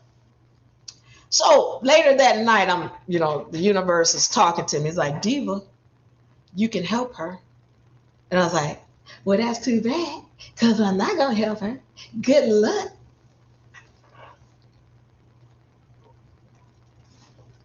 Diva, you can help her. And for me at that time, I was like, I didn't want to get involved, because if I go through this with you, then I don't want it to be a situation where I'm angry when you don't use the information. So what I did was, I was like, okay, universe, if I help her, I got to make this a contract. Okay. I got to make this a situation whereby I tell her it's this much money, and if once she pays that, if she uses it, good. If she doesn't use it, good. So I set up a payment, and it wasn't it was, compared to what we're doing now, it was nothing. It's a fraction of what I do now. But the thing was to just there to be payment, and so this is a business transaction. If it works, good. If it doesn't work, fine. So we went. I said, okay, universe, I'm gonna set it up, but it's gonna be a business transaction. So the next time we talked, I was like, look, okay, I hear you talking about your situation with your home mortgage or what have you. And yes, we know that all of that is fraudulent. And, I said, I can help you with it, but we've got to have a contract. And this is how much you got to pay up front. And I'm going to help you with your mortgage, your car note, your taxes, and your credit card bills. Okay? But you got to pay this much up front. So then we get into the process where I'm helping her. The first thing was the mortgage. All right. And we took care of all four of those things. Or we took care of the documentation for all four of those things and putting the house under trust and all this other stuff. And so when we're going through this, this is a spiritual journey, not just that I'm in South America, but dealing with her issues. I'm on her spiritual walk at the same time. So when I get involved with somebody, it is not just, okay, give me the money and I'm gonna do some paperwork and then you're gonna put in paperwork and then it's gonna be good. No, everything is spiritual. And that's why I had to ask. I was like, why is it that I can help you clear up your home, your vehicle, your credit card bills, and all this other stuff? Why can I help you, but I can't help my mother or my father who's in the same situation? And I felt bad because it's like, wait a minute, why can't I just give this to everybody? Because they're not ready. They don't want to hear it. And the same thing with my mother and father. And they ended up dying with a mortgage, both of them. But if the spouse of my mother knew, then he would have known how to get the whole house paid off. But he didn't want to hear it either. I can only help people who want to hear the information. Okay, so what ends up happening is I'm going through these processes with her, and I am having all of these spiritual downloads. And I'm telling you, that whole process was very eye-opening. It was very taxing. So I need this to be made clear. When I'm dealing with someone, or people try to ask me, oh, I need you to be my lawyer. No. And especially if you're guilty. See, people want to act like, well, lawyers charge too much. Well, how much is your soul worth? How much is it worth? Because to be honest with you, they might not charge enough. Because that's what they're doing. They're selling their soul when they're working for people who they know are guilty. I need this to be made clear. To represent someone who you know is guilty.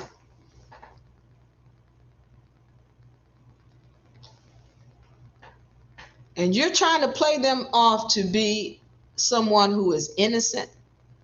You are selling your soul, period, and point blank.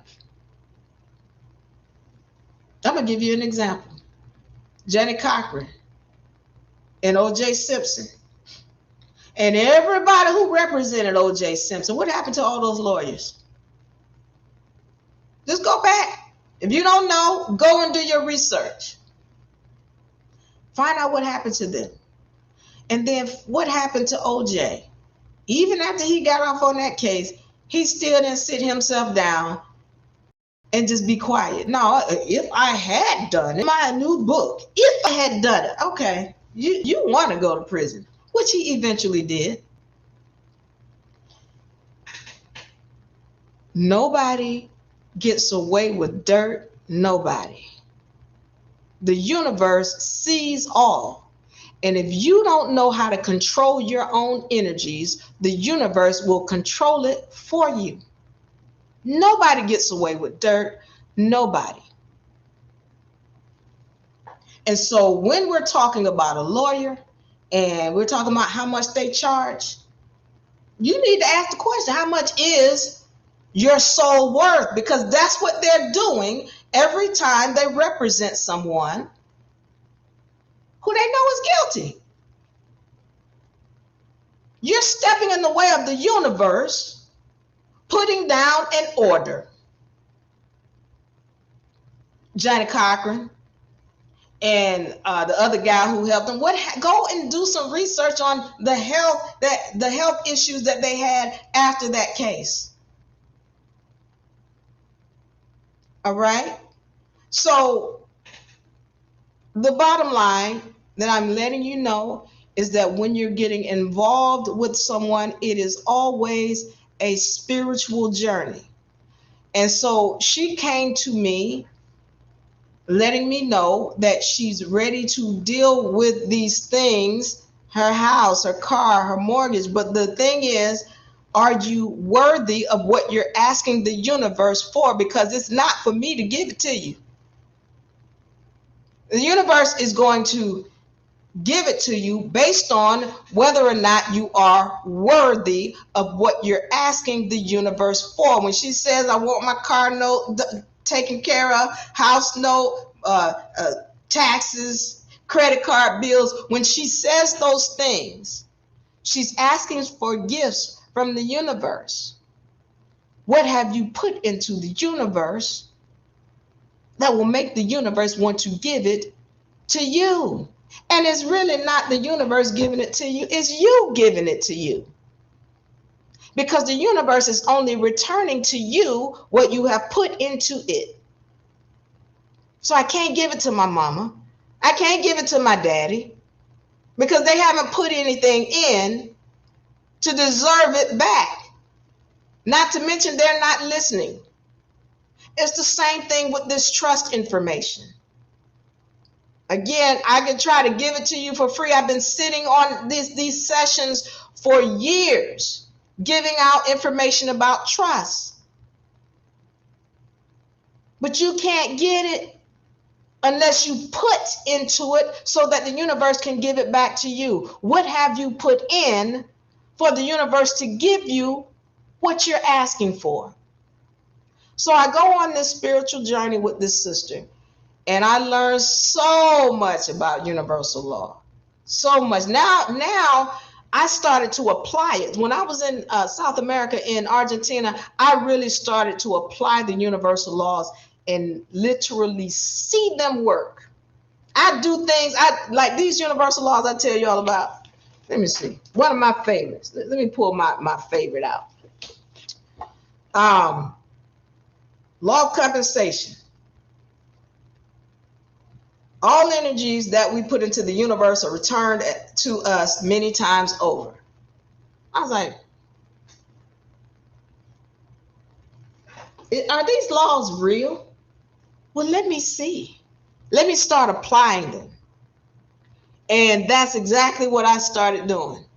And they started coming back. All the energy started coming back. I've used so many examples. I've gone on for too long here, so I won't go into it. But I have countless number of examples concerning how I've used the universal laws to help me. Eventually, my event facility did shut down after about 8 or 9 months. That it lasted way longer than I expected to. I was getting money, cool. But at some point, I wanted to stop getting money from the U.S. I didn't want it anymore. I just wanted to be able to stand on my own. And it was when I started learning how to use the universal laws. That's because, listen, somebody has hooked us on these things we call Federal Reserve notes. Somebody has hooked us on them to the point we think that's the end all be all, and it's not. There's another currency, and I call it the universal currency. And I had to learn how to really tap into the universal currency and know that that's the real currency. I knew there was something bigger out here for us than a Federal Reserve note. And that's the universal currency. My students know. I don't care whether the dollar falls to negative 100. They know that they deal with the universe, and they are always going to be living in abundance. They know it. And it has to do with the universal laws. We know. Okay. So getting back to this, and I'm going to close this out. Thank you all so much for listening. I don't normally talk about myself or what I do my walk, but I'm just giving some insight here. And I hope you all are finding this information well. Okay. So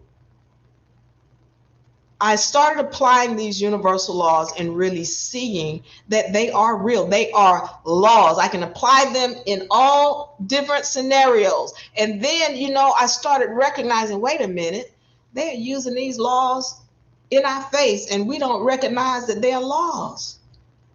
These universal laws are very much real. Okay.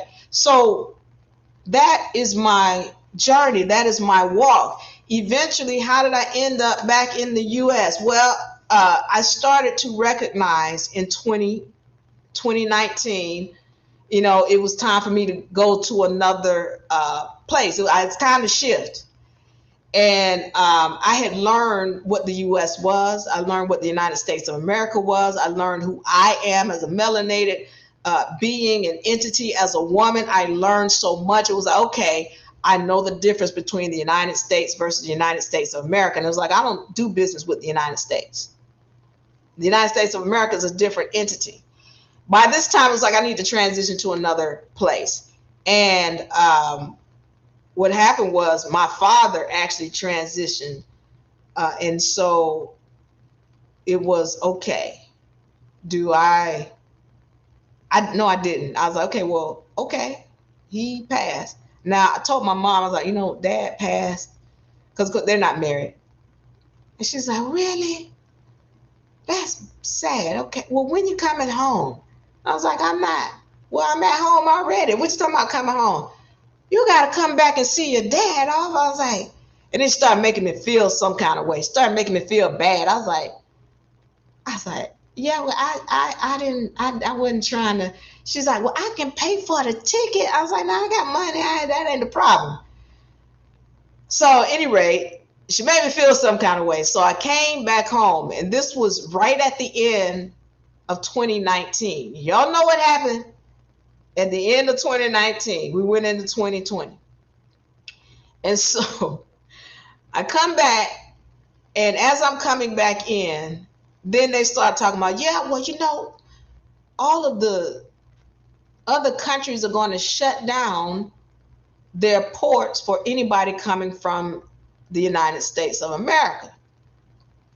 So I'm coming into this, this pandemic, and they're talking about shutting everything down. And I'm like, oh my goodness. So now all of the things that I had been telling people were going to happen started to happen as soon as I got back. It wasn't the whole 7.5 years I'm in South America, nothing. But as soon as I make a move to come back, then it was like, oh, pandemic, everybody need to get a shot. And I was like, nah, I'm going to get up out of here. And so I'm trying, that's another story, all right? But that's how I ended up back in North America. And then I kept trying to escape. And I recognized the universe was telling me it needed me here to do some work. I'm trying to do my work. That's where United Nations from America comes from. I'm just here to do my work. I'm here to help you gain your freedom. For those of y'all who are listening and are ready to move, all right? That's what we're here for. That's my spiritual walk and my spiritual journey. I didn't recognize what it was until I got that first client, and I went through what we went through, and all of these spiritual downloads were coming to me. And I, began to help a lot of people in North America gain their sovereignty. And so now, again, here we are. I'm back in. That was almost 15 years ago, but UNA has been up since 2020. And we're going into year 7, or this is ending our year 7. So again, we're just here to help you. Okay, we hope you allow us to do that. But please remember, if you're wanting this information, you must invest in yourself. What are you putting into the universe, which is you? You are the universe. What are you putting into the universe so that the universe can give you what you are seeking? If you're not putting anything in, you cannot get anything out. Be willing to invest, whether it be your Federal Reserve notes, your blood, sweat, and tears, or your attention. Is highly valuable. I want y'all to know I love you. Let me see if I have any questions.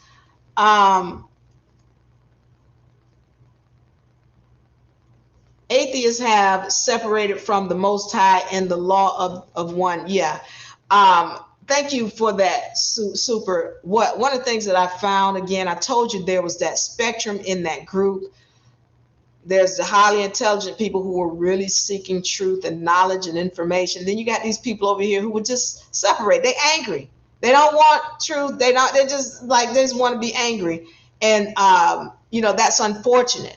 So if you are still seeking, please know there's a difference between religion, which does lie, and spirituality, which is where you have connectedness with the source within you. All right. Same thing happened to me. People need to wake up we're about to move into a new financial system. There will be a post-labor economy. Okay. Thank you for that, Muddy. A good trust summit takeaway was how the attitude of joyful investment in yourself is important to how the universe responds to you. Thank you, Super. Another summit participant. So glad to have you there. So enjoyed this and learning too. Thank you, Kaylani. Thank you so much. Gratitude. I love you too. Absolutely. Let me see what my people on TikTok. Teach Diva, we ready for the steak and the potatoes? All right, I got steak and potatoes. Coming to the summer 2026 university. All right, summer season 2026 university starting up June 20th. June 20th. So you can find us at unauniversity.com. Come into the university. That is one of our best products. You're going to have the opportunity to stay in touch, not only with me, ask me questions. You got students there who are walking the same walk. You got to get out of the crab barrel. If you're tired of being in the crab barrel and smelling them old fishy smelling crabs, then come over here to the UNA University, so we can get you to the level where you care to be. I want y'all to know I love you. I appreciate you. I thank you. I'm going to go on vacation. I might talk to you on vacation. I might not. But we're going to run something next week. Either way, I'm out. Diva, give me a hug. I love ya. Bye-bye.